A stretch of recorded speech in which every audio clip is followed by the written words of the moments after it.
The best and brightest in Canadian talent and production were recently honored at the Canadian Screen Awards. A who's who in entertainment and politics came together for the celebration. CPAC brings you all the highlights from the red carpet.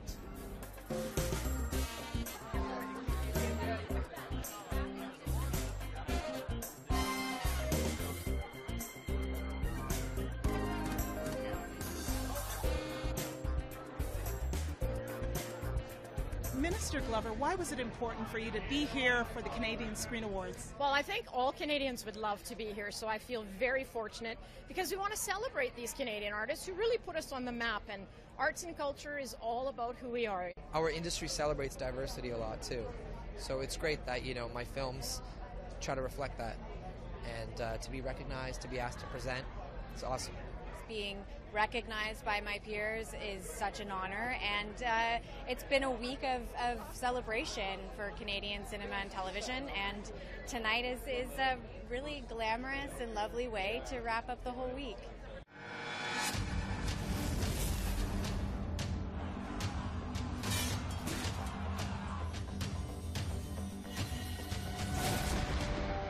We're so proud. I mean, Canada's making world-class movies and television shows that are being picked up everywhere. Some of those have been really rewarded a lot this year, like Xavier Dolan's Mommy. So let's see how those pictures are being evaluated by their peers here at home. We got a lot to be proud of in our television and film industry.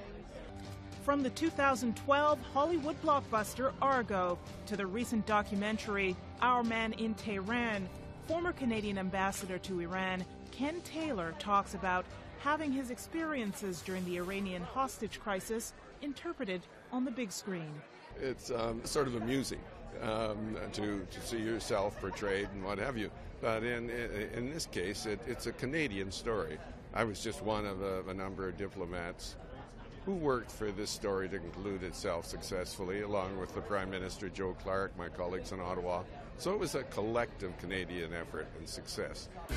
CPAC heads into the VIP cocktail party at the Four Seasons Centre for the Performing Arts, where parliamentarians and celebrities mix and mingle.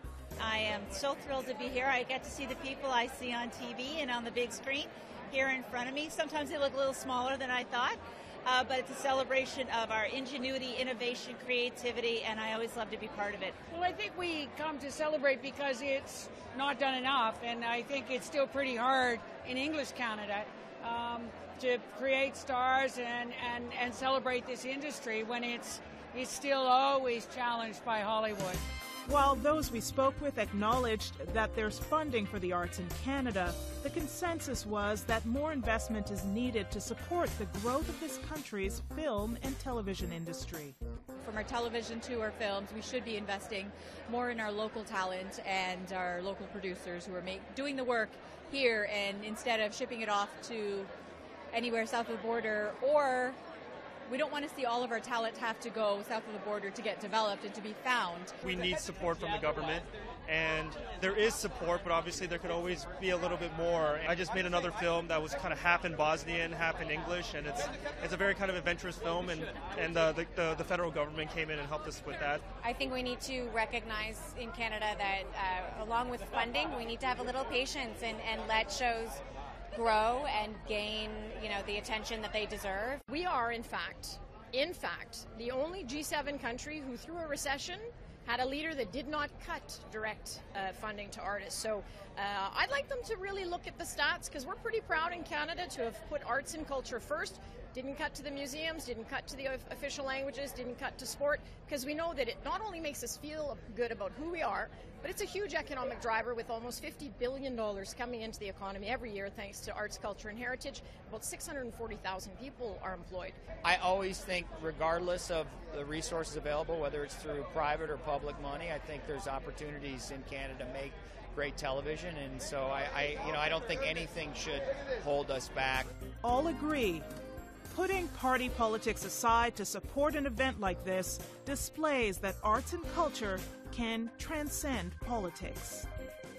We have people on all sides of the house who have experience in this industry or products of this industry. We all care deeply about it because it's part of the economy as well as being part of our identity and part of what we love most in Canada.